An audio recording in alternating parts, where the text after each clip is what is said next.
এবারে আমাদের প্রভু জগৎবন্ধু সুন্দরের উপরে বক্তব্য রাখবেন প্রভু জগৎবন্ধু সুন্দর সমাজ সংস্করণের একজন সমাজ সংস্কারক। আপনারা জানেন ফরিদপুরের উপকণ্ঠে একদল বুনো বাগদি বসবাস করতেন, যাদেরকে কেউ কোনো দিন ডাকেও না, কেউ কোনো দিন তাদের অনুষ্ঠানেও ডাকে না। তারাও হিন্দু ধর্মাবলম্বী, কিন্তু নিচ কুল জাতি বলে তাদেরকে সবাই অবজ্ঞা করত।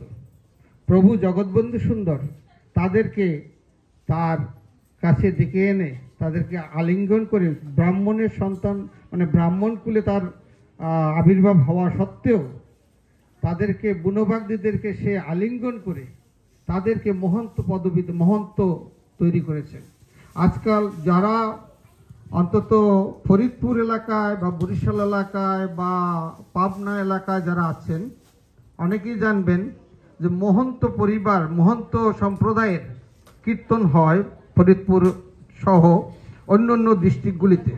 তারা এত সুন্দর কীর্তন করে, যারা একসময় মদ বা অপকর্ম সমস্ত প্রকারের অপকর্মতে তারা লিপ্ত ছিল, সেই বুনোবাগদিরা আজকের হরিণ নামে মাতোয়ারা।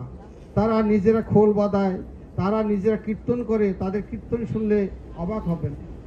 সেই সমাজ সংস্কার প্রভু জগৎবন্ধু সুন্দর সেই সমাজ সংস্কার করে গেছেন।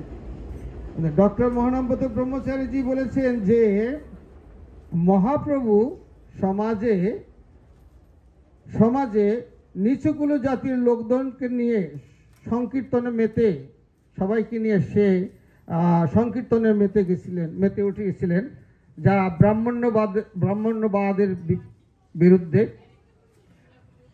সেই সমাজ সংস্কার করে গেছেন মহাপ্রভু।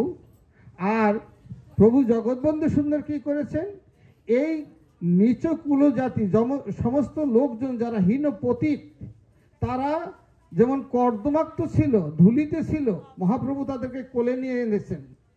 আর জগৎবন্ধু সুন্দর কি করেছেন, তাদের সেই পাকের থেকে তুলে তাদেরকে ধোয়া মুছে কোলে নিয়ে এনেছেন, তাদেরকে ধোয়া মুছে কোলে নিয়ে এনেছেন।